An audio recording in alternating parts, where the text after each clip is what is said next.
Welcome back to Modern Art Blitz. My name is Matt Gleason. I'm your host. I have the lovely intern Eliza sketching our guest from her sketcher's seat. And later in the show, Lauren Phillip. A big thanks to Jill Sykes, our first guest today. But now, our second guest on episode 55 is a wonderful, powerful artist in a variety of media. You never know what she's going to make next, but it's always enjoyable when you embrace the mystery and the power of what she gives us. Sandra Vista. Welcome to Modern Art Blitz, Sandra. Thank you, Matt Gleason. How you doing? I always call you Matt Gleason. I always use your whole name. I know. You know. I noticed that when I lived at the Brewery Art Colony, and the little kids would say Matt Gleason. Yeah, I just always and that meant the parents were saying they would never say Matt. Gleason. Like there's always another Matt. It's the third most popular name at Starbucks. It's Michael. This is based on one. Jennifer. This is Michael, Jennifer, and Matt in that order, according to a woman at Starbucks who worked there, who should know. The Starbucks lady told me that. So you have been an LA artist for how long? 40 years. 40 years. You moved to LA 40 years ago? No, I moved to LA in '83. In 1983. I moved to San Diego in '76. 76. Okay, so 83 So LA. and where are you originally from? Arizona. Arizona. And why'd you get out of Arizona? I got married. Oh, really? At 18 and left. Really? Oh, this is new. 6 months out of high school, I left. Wow, your high school sweetheart? Yes, I was engaged when I was a senior in high school. Okay. Wow. And so you got it. That didn't last long. 12 years. Oh, geez. It got me here. It got you. to, hey, to nobody's complaining. Nobody's complaining. It worked out. It worked out pretty well. Yep. It was a good run. I think it was a good run. Okay. And so you've been in LA now. 83, Since 83. 03, 30, oh geez. So that's what? 35 years? 35 wow. years, that's wow, a long wow. time. So you're an LA artist, right? Yes, and my grandmother lived here. Okay. This is her neighborhood, actually. Really? My dad's mother. Boyle Heights? Yes, so we used to come here when I was a kid. Okay. And I knew I always belonged here.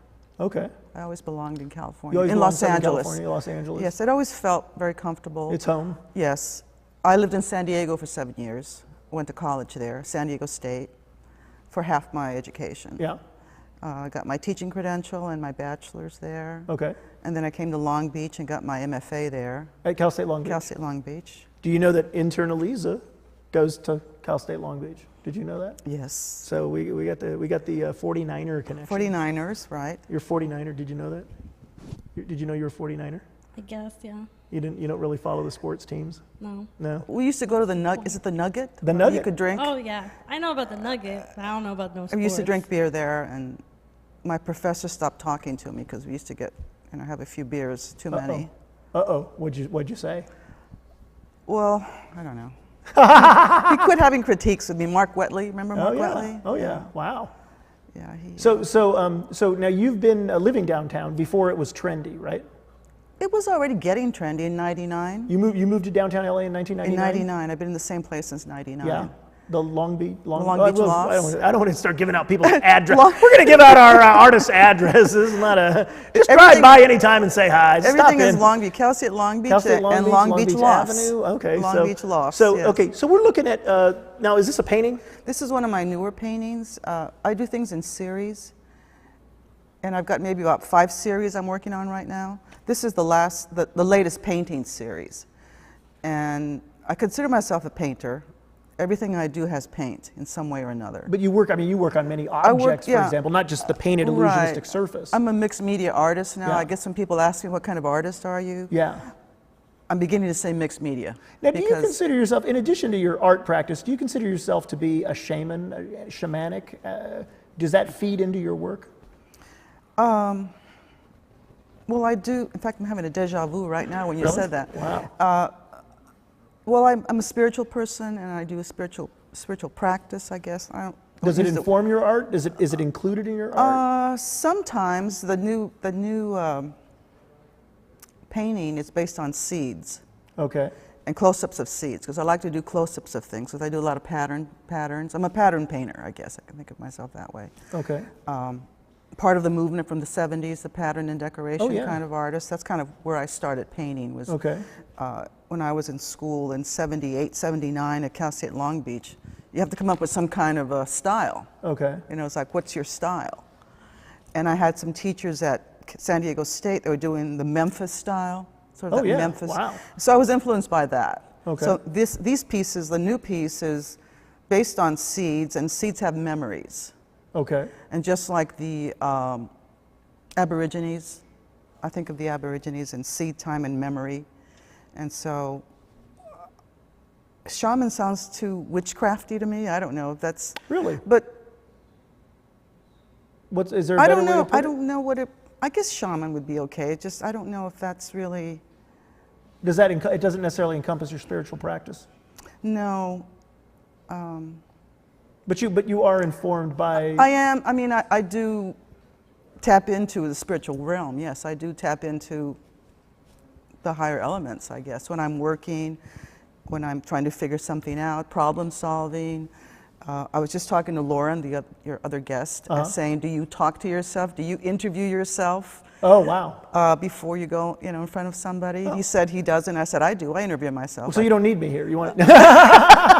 I'm gonna go get a glass of water if you want to go. Just like in The Commitments, the movie The Commitments. Oh, yeah. Remember when he's talking to himself in the bathroom, like, what Getting do you it do? ready. Okay. And I do that. It's like, I do talk to myself. I've always done that. I want to take a look at the painting we got here. It's so textured. This is also a new series. There are zipper tabs. It's actually not that new. I started in 2010. I curated a show of mixed media artists, and we went to salvage yards, and I got 60 pounds of zipper tabs at the salvage yard. And because I do things with beads, and I like to do things that are labor intensive, I have all these zipper tabs. So this is a newer version of the zipper tabs. It's an ongoing series since 2010, but I'm working on it more now than I did back then. So these two are actually separate pieces, but they're based on the first one. It's red, white, and blue, so it's America, and it's like Betsy Ross, but this is Adelita Ross. Because the Adelitas in Mexico were the soldaderas. Mm-hmm. And I'd just been studying about the soldaderas. And I had done a portrait of myself as a soldadera for these two artists that are doing these portraits of women, Mariana, and I'm plugging somebody, Mariana Pomones and... Oh, okay. For a show Allison Stewart are doing... Well, they have some right now, actually, at the library, in Glendale. Oh, Brand Library? And then I think my piece was in Cerritos, I think. Oh, okay. So I'm dressed as a soldadera, and I actually channeled her. So if you're talking about spirituality, I did channel this woman. Okay. And her name was Florencia.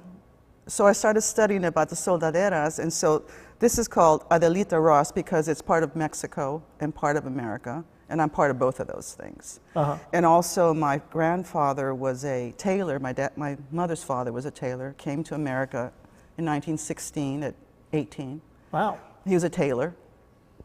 101 years ago. He came with my grandmother. They were 18 years old, crossed through Chihuahua, Mexico, through El Paso, came through, stayed in El Paso for a couple of years, had 2 kids, had 1 kid in New Mexico in Las Cruces, and then 7 kids in Arizona. Wow.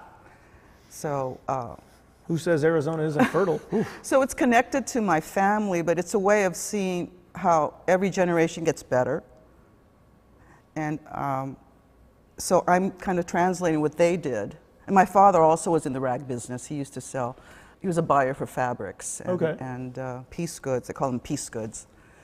And he used to come down here to the garment district. So I'm kind of connected with my grandfather and my father. Also relative to Southern California? Right. Because wow. my grandfather actually came to Los Angeles and stayed here. He left my grandmother with 10 kids in 1940. Oh, That's another story. Just heading on out there. So let's see some more. But anyway, so I'm just kind of communicating my history. No, you're very through- connected to LA. I've always felt that way, Yes. like you were a piece of this town. Yes, yes. Yes. So is this an installation?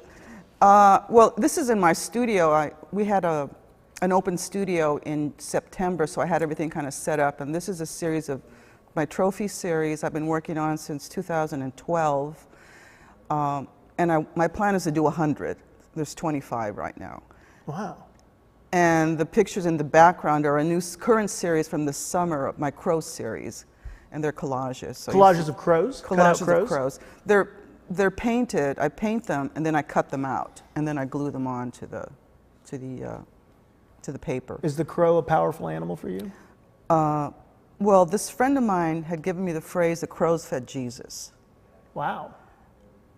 and she said this to this woman that I met. She said this maybe about, I want to say about 7 years ago, or maybe I don't know, maybe longer than that. But it made an impression on me, and I like crows. And the Native Americans, the crow is a symbol of the law.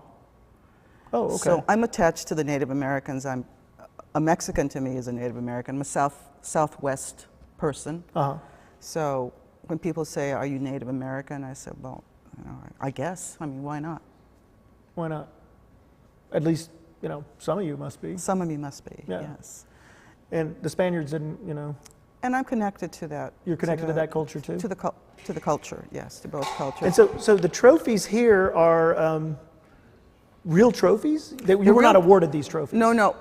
And part of it is Christo is one of my influences. Christo? Christo Wow, is one of okay. my major influences because he covers things, he abstracts things, and he abstracts actual things. And I'm a fan of things. I'm a Dadaist. I consider myself a Dadaist because I love the objects, the beauty of design of an object. And Christo because he covers things. He abstracts the actual object. You still see the object there. But there's something else. There's something else, and he changes the object a little bit by painting it or covering it. So I'm painting them, I'm abstracting them. But so you weren't awarded the trophies though, right? No, I'm not very good at sports or anything. I'm not a winner. You never got I'm not a winner. You never I got don't a win trophy things. for anything? I got the back end of a jackass once for playing pool. Oh no! I got the ass of an ass for playing pool once. Because you were like the. I was the worst one. You were the worst pool player, so they actually had a trophy. And for it you. took like the whole Saturday to play. It was like hours and hours of playing. Oh, and I that's got so the tragic. back end of a Where horse. was that? Who This was would in do that? Tucson. I worked for this Is that like Tucson humor? Great Western Savings or something in Yeah? Tucson. Yes. Tucson, they just had this a pool tournament. How'd you get involved in Well, that? I was a teller. I was a bank teller. This is before I went so to has everybody college. worked there I and- started okay. college at 22. I didn't start right away. Okay, I got okay. married first, then I was in school. I went back to Tucson we were gone for a while and Okay. came back and went to college. Aye, part aye, of the aye. way there. Okay, now these are very familiar because I took these with my gallery Coagula Curatorial to the LA Art Show recently. Tell Right. me about your TV trays. Well, my TV trays, again, it's an object. And the TV tray was designed in 1952 when I was born. The same year. The same year I was born, so I'm a baby boomer, and us baby boomers are very nostalgic about our things. Oh yeah. And I know that this generation doesn't really watch TV. When I was at the fair, at the art fair, I'd say, this is a TV tray. I know you got, and they don't use TV trays. I don't know if Elisa uses TV trays. Elisa, do you use a TV tray? I don't even have a TV. See, that's You what don't I have a mean. TV, so you don't Because have a they TV have tray. you watch the stuff on computers, right? Do you stream stuff? Stream on Sometimes. computers. Like Modern Art Blitz, like when you're not sketching here and it's Saturday. Or you're it's Sunday watching at 5, movies or- on Netflix or Sometimes. yeah, stuff Sometimes. like that. You're more of a doer than a streamer, though, right? Yeah. Yeah. Okay. Just making sure. Get back to sketching. Well, I'm from the TV generation. I Okay. love TV. But What's your all-time favorite TV show? Mary Tyler Moore? Wow. Oh, well, that's just on Dick Van everybody's mind Dyke. because she just I passed know. away. Dick Van Dyke. I watch Dick Van Dyke on almost a daily basis. Wow, really? So you've seen most of the episodes? Yeah, Yeah. pretty much. Yeah. That and The Big Bang Theory, so that's more current. The Big Bang Theory. That's That's current. a brand new show. That's a new show. In So relative to it's- the Dick Van Dyke show. it Dick just Van premiered. Dyke and And Mary Tyler Mary Moore. Tyler Moore and Law and Order. Law and Order. There's a lot. That show's lasted forever, I could right? sit there and watch Really? that. But Bunk, bunk. but actually, I was influenced by another artist who does TV trays. There was a woman. There was a show at. Remember that chain show, that chainmail show at Shoshana Wayne? Yeah. And Simone Gad had a TV tray. So that was the inspiration. And we were going to do a group show, but it never quite worked out. So I just kind of went on my own. And because the people that I had invited didn't quite get it. The connection to the TV tray. Simone did. Simone did, because we're from the same generation. But Okay. the other people weren't in love with the TV trays. They didn't have the affinity that we had for this object. And so I went on my own. And this is also just part of me and my work. I used to be a teacher, and I would keep all these pencil nubs. Oh, perfect. So there's so much autobiography in what's generally just a colorful, whimsical almost sculpture. Right. It's because I'm a pattern painter, and I like patterns. So you have all these multiple colors. There's pattern. I'm also a worker. I do labor-intensive work. I consider myself a worker.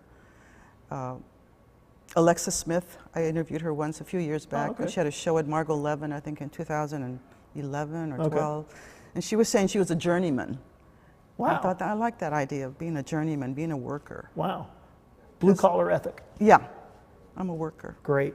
Well, Sandra, I'm one of your biggest fans, and I love what you do. The fact that you're constantly changing, and I do believe in the channeling is bringing like an energy that's outside of the artist into the art.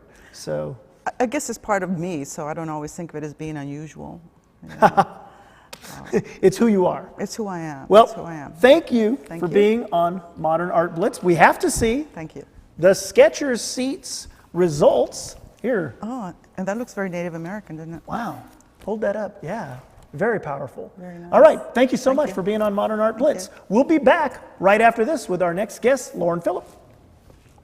Looking for some